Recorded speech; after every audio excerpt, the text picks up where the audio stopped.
सेनापति धूम्रलोचन। आप मुझे जानती हैं सुंदरी? आप जैसे महान असुर को भला कौन नहीं जानता। मुझे तो आश्चर्य इस बात का हो रहा है कि आप यहाँ शुंभ निशुंभ के दूत बनकर क्यों आए हैं। आपके प्रश्न का अभिप्राय क्या है सुंदरी? यही कि आप स्वयं इतने बलशाली हैं कि शुंभ निशुंभ भी आपके दास बनकर रह सकते हैं। किंतु हे अलौकिक सुंदरी, मैं इस समय स्वर्ग विजेता शुंभ निशुंभ का दूत बनकर आपको स्वर्ग ले जाने के लिए आया हूँ। मैंने तो दूत से कहा था कि मैं युद्ध चाहती हूँ और ये संदेश भी दिया था कि जो मुझे युद्ध में पराजित करेगा मैं उसी के साथ विवाह करूंगी। फिर उन्होंने तुम्हें क्यों भेजा है? सुंदरी, मैं तुझे बलपूर्वक उठाकर ले जाने के लिए आया हूँ। तुझ पर विजय पाने के लिए युद्ध की आवश्यकता ही नहीं है।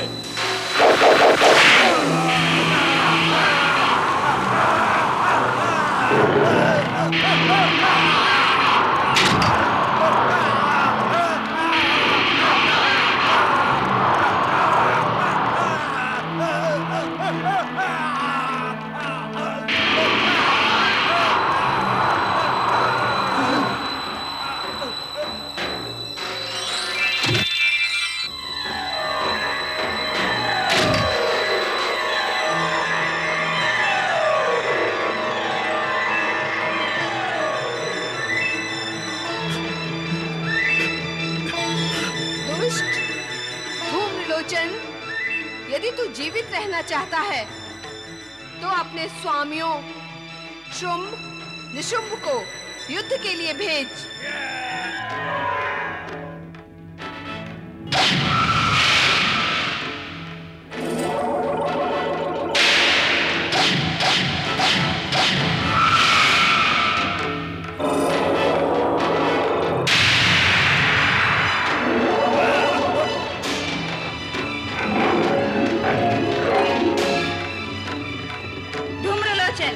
यदि जगदम्बा कालिका के हाथों मरना नहीं चाहता तो तुरंत लौट जा।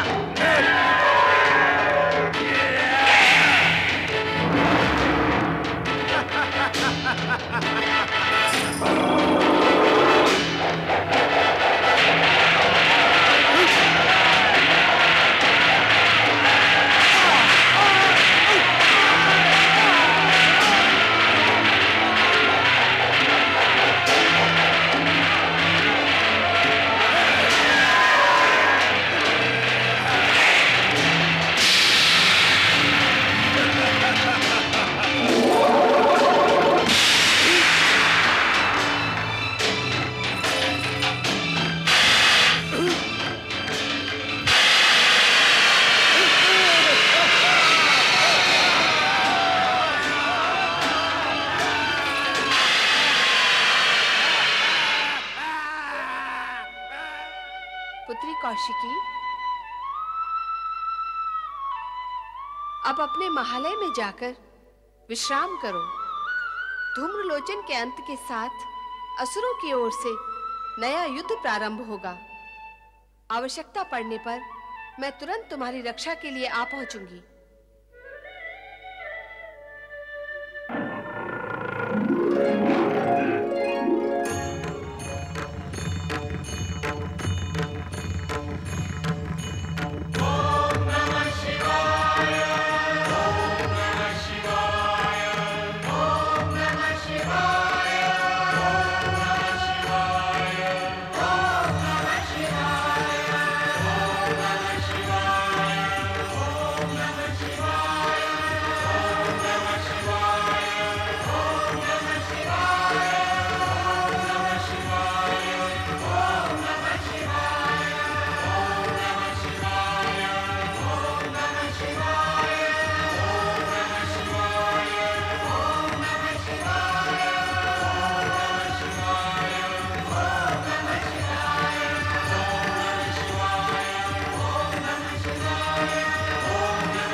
क्या बात है नंदी? माता पार्वती के अचानक अदृश्य होने से हम सभी लोग चिंतित हैं भोलेनाथ। कृपा करके हमें बताएं कि माता पार्वती कहाँ है। ओम नमः शिवाय। माता पार्वती की माता पार्वती की देवी, तुमने कालिका का रूप धारण करके कौशिकी की सहायता की है। यह देखकर हम प्रसन्न हुए। आपकी प्रसन्नता मेरे लिए वरदान के समान है स्वामी। अब मैं इस कर्तव्य का निसंकोच होकर पालन करूंगी। कालिका? ये कालिका का कौन सा रूप है माता? ये रहस्य हमें बताएं माता। हाँ माता, हम कुछ समझ नहीं रहे हैं। धैर्य धारण करो नंदी, धैर्य धारण करो। इस रहस्य को जानने के लिए तुम सभी को प्रतीक्षा करनी होगी। समय आने पर संपूर्ण रहस्य तुम्हें ज्ञात हो जाएगा। रक्षा करें दैत्यराज, रक्षा करें, रक्षा करें दैत्यराज, रक्षा करें। हमारे सैनिक मारे गए दैत्यराज। चिल्लाते ही रहोगे या कुछ बताओगे भी? दैत्यराज, कालिका के प्रहार से हमारे सेनापति धूम्रलोचन जलकर भस्म हो गए और हमारी असुर सेना नष्ट भ्रष्ट हो गई दैत्यराज। हमारे बहुत से सैनिक मारे गए और हम अपने प्राण बचाकर बड़ी कठिनाई से यहाँ पहुंचे हैं दैत्यराज। कौन है ये कालिका? कहां से आई ये कालिका जिसने हमारे सेनापति धूम्रलोचन को भस्म कर दिया? कौन हो सकती है कालिका? अवश्य ही ये सुंदरी कौशिकी की रक्षिका है। सबसे पहले हमें रक्षिका कालिका को ही समाप्त करना होगा। यही एक उपाय है। निशुम, वो सुंदरी असीम शक्ति की स्वामिनी प्रतीत होती है। हमें अत्यंत सावधानी से युद्ध में उस पर विजय प्राप्त कर उसे यहां स्वर्गलोक में लाना होगा। दैत्यराज, इस समय आपको युद्ध भूमि में नहीं जाना चाहिए। धूम्रलोचन अपनी असावधानियों के कारण ही युद्ध में मारा गया। इस समय तो आपको किसी चतुर, सचेत, सावधान असुर वीर को भेजें ताकि वो अपनी चतुराई से कौशिकी को समझाकर यहाँ ला सके। दैत्यराज, उस सुंदरी से हम एक बार मिल चुके हैं। मिलने से हम उसके स्वभाव से परिचित भी हो चुके हैं। इसलिए एक बार फिर हमें उसके पास जाने का अवसर दे दैत्यराज। हमें विश्वास है कि हम उसे यहाँ लाने में अवश्य सफल होंगे। निशुम, मेरा विचार है हमें इन दोनों को ही भेजना चाहिए। हाँ भैया शुंभ, मैं भी ऐसा ही सोच रहा हूँ। चंड, मुंड, तुम दोनों असुर सेना के साथ उस ओर प्रस्थान करो। किंतु सावधान, विजयी होकर लौटना। ऐसा ही होगा दैत्यराज। स्वर्गाधिपति महाबली दैत्यराज शुंभ निशुंभ की जय। स्वर्गाधिपति महाबली दैत्यराज शुंभ निशुंभ की जय। शुंभ निशुंभ ने पहले धूम्रलोचन को भेजा देवी कौशिकी के पास और उसे मरवा दिया, और अब मरने की बारी है चंड मुंड की। क्या कारण है कि शुंभ निशुंभ अपनी असुर सेना को भेज रहे हैं? युद्ध करने स्वयं नहीं आते। वो देवी कौशिकी की शक्ति से परिचित होकर भयभीत हैं कि कहीं उनके हाथों वो मारे न जाएं। नारायण नारायण।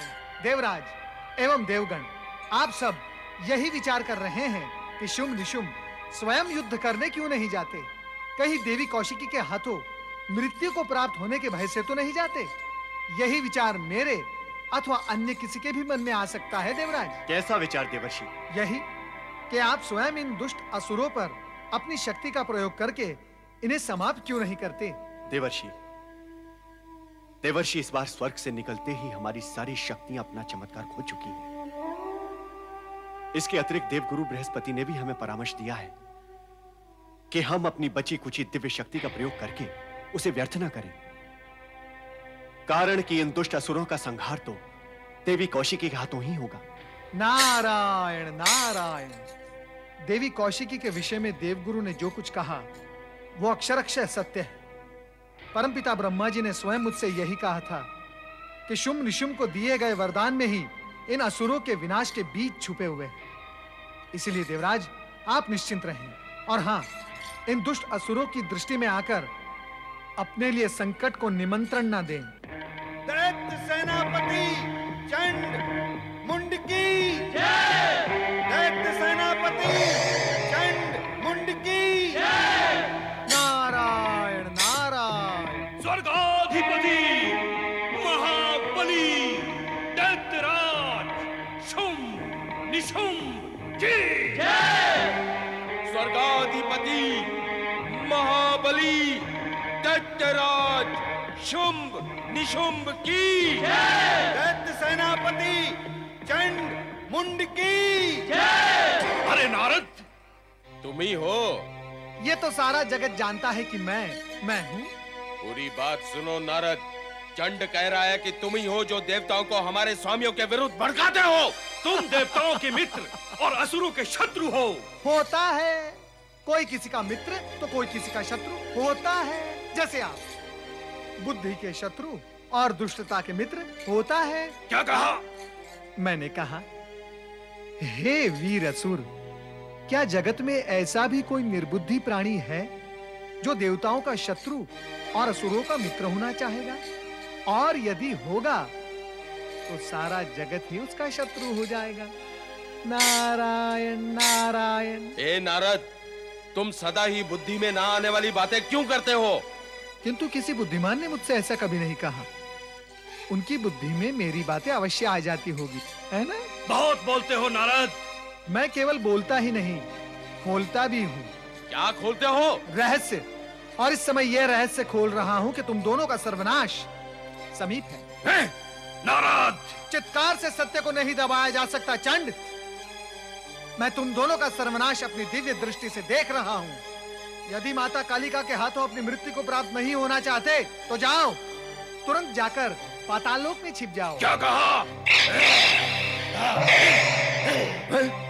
नारायण नारायण।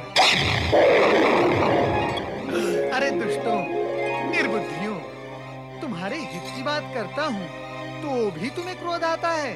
नारायण नारायण। मैंने तो केवल तुम्हें सावधान किया है कि जिस ओर तुम जा रहे हो उस ओर साक्षात जगत माता, जगत जननी, जगदम्बे आदि शक्ति विराजित हैं। वे सत्पुरुषों की रक्षा और असुरों का विनाश करती हैं। उनकी पुत्री देवी कौशिकी भी इन्हीं गुणों से संपन्न है। वहां तुम्हारी मृत्यु निश्चित है। मां कालिका के सम्मुख तुम अधिक समय नहीं टिक पाओगे दुष्टों। अब मेरी बात बुद्धिमानों के समझ में आती है ना, तुम कैसे समझ पाओगे? नारायण नारायण। और विधि के विधान के आगे तुम क्या करोगे और मैं भी क्या करूं? अब आगे बढ़ो और परिणाम भुगतो। नारायण नारायण।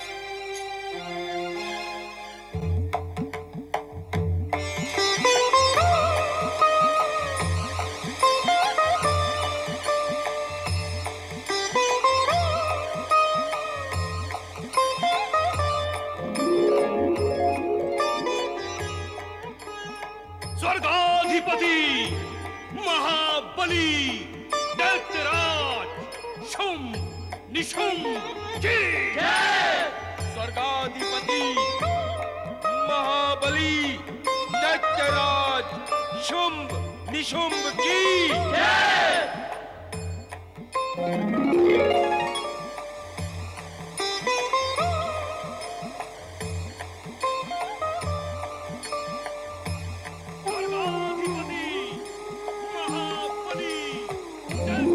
कौशिकी, इस बार उन दुष्टों ने चंड मुंड को भेजा है। मैं चामुंडा का रूप धारण करके उनका वध करूंगी। तुम निश्चिंत रहो। माता, मैं तो तुम्हारी लीला के अधीन हूँ। नारायण नारायण। देवी के दोनों पावन रूपों को नारद का कोटि कोटि प्रणाम। धन्य हुआ मैं, एक ही रूप को दो स्थिति में देखकर मैं धन्य हुआ। नारद, तुम यहाँ किसकी आज्ञा से आए हो? नारायण नारायण। माता, बालक को अपनी माता से मिलने के लिए किसी की आज्ञा की आवश्यकता होती ही नहीं। वाह पटु हो, तुम्हारे सम्मुख प्रश्न जन्म ले, उससे पूर्व ही उत्तर तुम्हारी वाणी में जन्म ले लेता है। अब प्रश्न ये है कि आज्ञा की आवश्यकता नहीं, किंतु आए क्यों हो? दर्शन, मात्र दर्शन। मन में एक प्रबल इच्छा थी कि आप दोनों के दर्शन एक साथ करूं, और यही कामना मुझे यहाँ तक ले आई, और वो पूर्ण भी हो गई, और मैं धन्य भी हो गया। देवऋषि, आपकी ये कामना तो युद्ध भूमि में भी पूर्ण हो सकती थी। युद्ध भूमि? नारायण नारायण। देवी कौशिकी, जो भी कामना युद्ध भूमि में पूर्ण होती है वो अत्यंत भयावह होती है, और उनके पूर्ण होने के पश्चात जीवन और जीवन की शांति दोनों नारायण नारायण समाप्त हो जाते हैं। मैं अपनी कामनाएं युद्ध भूमि में पूर्ण होने के पक्ष में कदापि नहीं हूं। असुर सेनापति महाबली चंड मुंड की